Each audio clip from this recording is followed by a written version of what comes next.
పెద్ద మాట అన్నాడు సరాడు. నేను లేకపోతే లేదు, నెల్లూరులో లేని కూడా లేరు. నేను 10 రూపాయలు పెట్టి కానీ చెట్టుకున్నా 5 లాక్. ఇప్పుడు నాకు నారాయణలో నాకు ఏం అలవాట్లేదు. నాకు కోరిక నా కుటుంబమే కావాలనుకునేవాడిని. నా కుటుంబమే నాకు కావాలా, నా కుటుంబం నాకు కావాలా.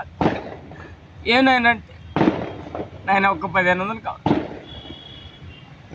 కుటుంబం నా జీతం కూడా అలాంటి నేను. మరి నువ్వు తాగడం ఎందుకు? ఇంకా బాధలు ఎన్ని మొదలే నేను చదివించాను కాబట్టి కూడా నమ్ముకున్నావు. వాళ్ళు పెళ్లి చేసుకున్నారు. వాళ్ళు పెళ్లి చేసుకుంటే వాళ్ళు వదిలి మందా అన్నం మనోడే వదిలి మంది కాదు. ఓకే నువ్వు వాళ్ళు ఏమంటారు తెలుసా, వాడు మా తమ్ముడు పడతారు, నాకు ఇయ్యాలే వాడు నాకు పెట్టున్నాడు నేను ఇస్తాను ఏరే మందల అంటున్నారు కూడా.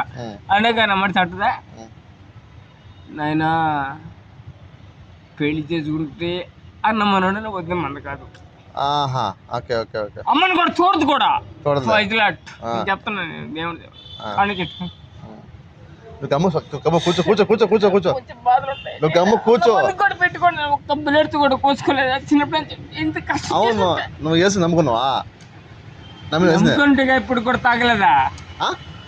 తాగను నేను మందు. ఇంకా నువ్వు వేసి నువ్వు నమ్ముకున్నావు అంటున్నా. నమ్ముకున్నా మరి నమ్ముకుంటే నువ్వు వేసి నమ్ముకుంటే కదా ఆయన తాకుండా గమ్ముగా ఇంత దూరం పంపించాడా? ఇప్పుడు నీ క్వార్టర్ బాటిల్ ఉందా? అది నేను తాగను కదా.